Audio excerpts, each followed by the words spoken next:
Welcome, Sandwich Segment, episode 2. Last time we had Brother Film Co. We had a brilliant time discussing ploughmans. Today, it's all about bees. We've got honey sandwich, and we've got some facts for you about how you can be more sustainable in your milk choice. Keep watching. Yum, yum, yum, yum, yum. Within the sandwich today, I have a wholemeal brown bread and anchor butter, and then spread quite thinly some honey. This honey is made just off Rye Lane, so literally round the corner. You'll notice this sandwich is not cut. What I have gone through on this one is the straight over fold. Once you fold it, I then gone for a little squish. You'll see it's really quite squished in the middle. Now I find that brings a lot of the moisture into the bread, so you get some of the honey flavour actually in the bread rather than it sitting all divided layers. Just before I take a bite, let me just give you a little bit of theory on the way that you cut your sandwich. So the first would be the standard slice, slice, and then you divide it straight in the middle, so you've got two rectangles. What I find with that kind of thing is you get a lot of filling in the middle, but around the edge you just kind of get crust. Things don't spread out very much. You're basically biting from the crust quite a bit, and only then do you get to the filling right in that middle. It's a very small area that's actually got the filling. My favourite would be the diagonally across. You get two larger triangles. Basically you bite off each corner and then you're straight into the filling, and the largest portion of the bread is filled with filling. But this one, as you see, I've gone for the fold. And I think that's because this is a bit more of a classic, more comforting sandwich that your mum would make for you on a Sunday evening. And there's just something very easy and wholesome about the fold. I'm going to take the first bite.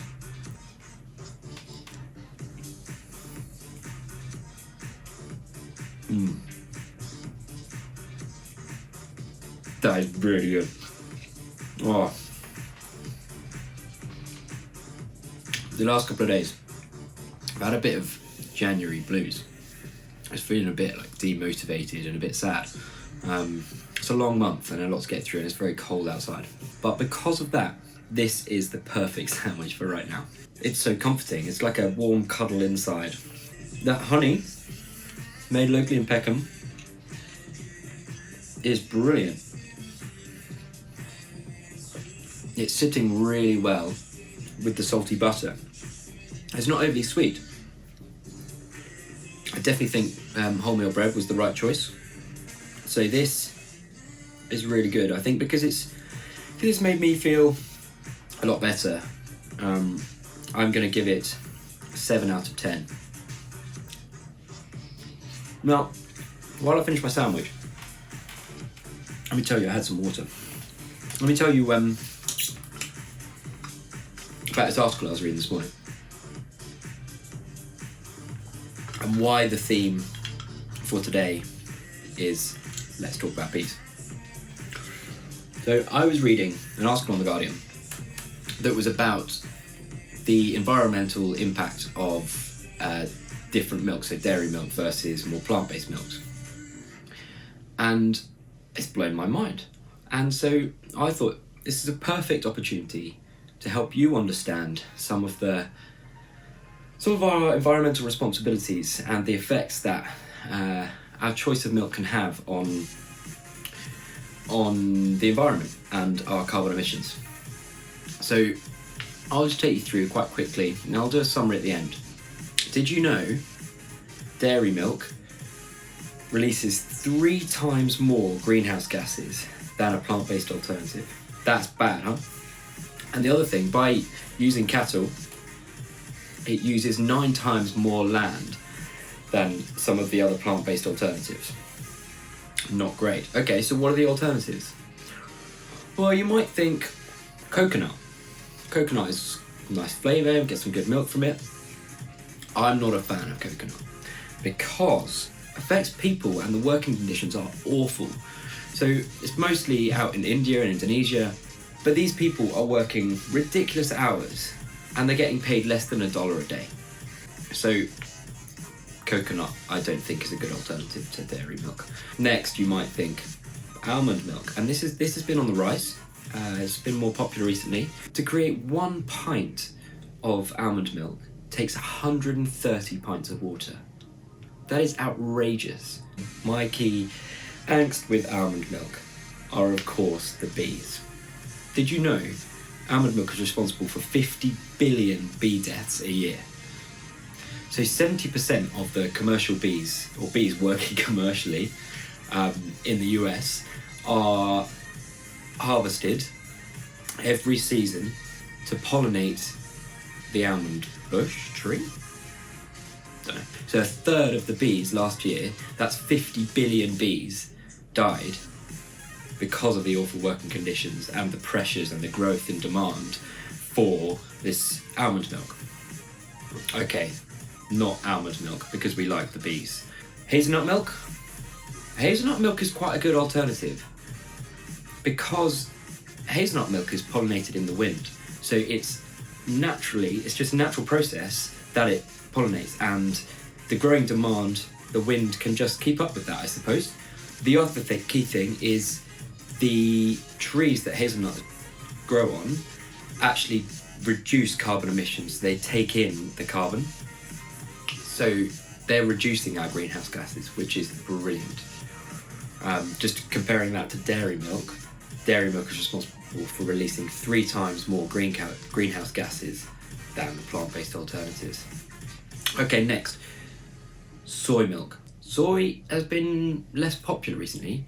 It used to be a big alternative, but people don't seem to be liking it now.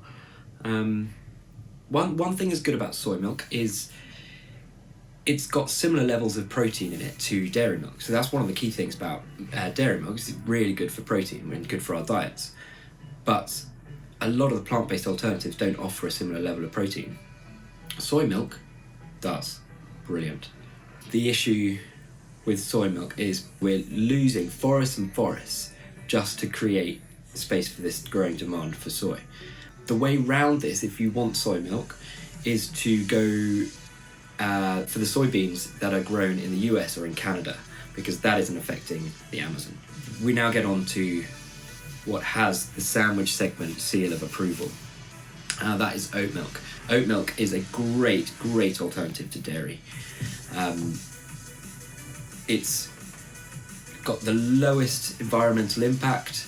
The only thing to consider when you're moving towards oat milk is a lot of the oats that are grown just before they're harvested are sprayed with something called Roundup, which includes glyphosate.